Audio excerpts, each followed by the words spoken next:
जसं की तुम्हाला माहितीच आहे, मी काल इडलीसाठी बॅटर तयार करून ठेवलेलं होतं. आता ते उन्हाळा आहे म्हणून छान फर्मेंट झालेलं आहे. तर मी आता एका भांड्यामध्ये काढून घेते आणि आज मी ठरवलं आहे, की आज फक्त नाश्त्यासाठी मी इडली बनवणार आहे. कारण बॅटर पण जास्त झाले आणि माणसं देखील आम्ही कमी आहे. त्यामुळे 2 दिवसाचा नाश्ता होतो. आज इडली आणि उद्या डोसा. म्हणून फक्त आज इडली, टमाट्याची चटणी आणि खोबऱ्याची चटणी बनवणार आहे. सांबार आज स्किप केले. मस्त असं सगळ्यात आधी इडल्यांचा कुकर लावून घेतला आणि आता चटण्या बनवायच्या तर लसूण सोलायचा होता म्हणून सगळ्यात आधी लसूण सोलून घेतला. तोपर्यंत आपल्या इडल्या देखील मस्त अशा शिजलेल्या होत्या आणि खूप छान जाळी आलेली होती आणि मऊसूत अशी इडली खायला अशीच खायला खूप छान लागते, मस्त गरमागरम. त्यानंतर चटणीची तयारी केली. आईने मला नारळ वगैरे फोडून चॉप वगैरे करून दिला.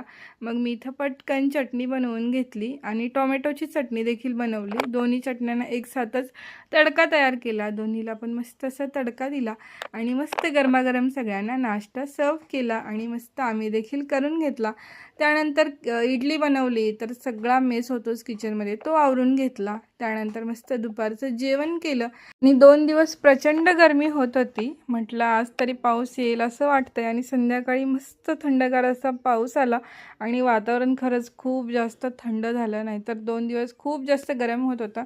मस्त असं सगळ्यांसाठी चहा ठेवला आणि आल्याचा चहा असला की खरंच मजा येते आणि सोबतच स्नॅक्स देखील होते, चकली वगैरे. सगळ्यांना चहा वगैरे दिला आणि नीलला थोडा वेळ अभ्यासाला बसवलं. तोपर्यंत भेळ बनवलेली होती आई, ती भेळ मस्त अशी एन्जॉय केली आणि असा संपला माझा आजचा दिवस.